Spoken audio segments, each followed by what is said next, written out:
Okay, so modes of histograms and frequency distributions. Okay, so you can see this here from your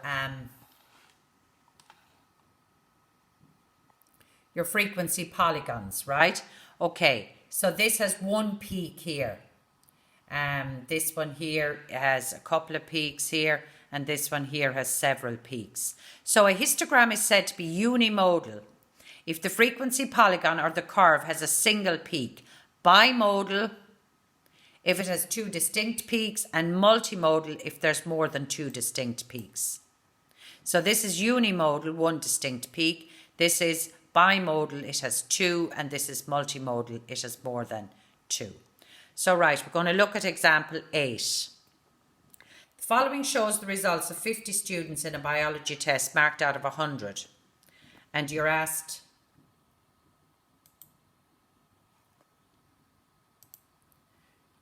there to, what are you asked to do?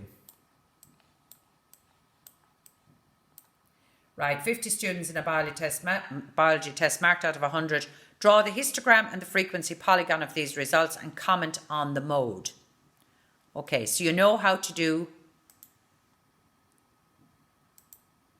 the histogram. Okay, so here's our solution on the next page. You draw your histogram. You get your frequency polygon by plotting the mid, putting a dot at the mid interval value between 0 and 10, 10 and 20 and so on. Join all the dots together. So that is, you can see there that there are two modal classes, right? So 30 to 40 and 80 to 90. So there are two modes. Halfway between 30 and 40 is 35. Halfway between 80 and 90 is 85. So it's bimodal as there are two peaks. This might be significant in the analysis of the results. So in other words, for this one, the results of the biology test, while it showed there a lot of people failed, they got between 30 and 40 marks. So you had a core of people that got between 30 and 40, but you also had a core of people that got between 80 and 90. Okay, so advantages and disadvantages, right? The advantages and disadvantages of using the mode. It's the only average that can be used for non-numerical data.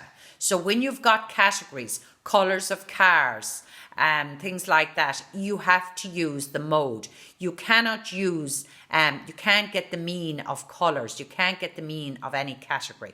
So you've got to use mode. Right, it's easily calculated, right? It's easy to see. Disadvantages, there may be more than one. There may be no mode. It may not be algebraically defined, and it may not accurately represent the data. Okay, so find the mode of the following data values. Okay, I think you should know how to do that now.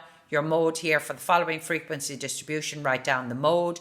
Well, the one with the greatest frequency, there's two modes there, and it's 8 and 10 because they both have a frequency of 3.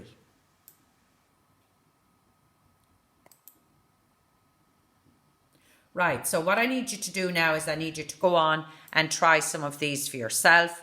5, 6, questions 5 and 6 there. Just go on and try those for yourself, and I'll post up the answers.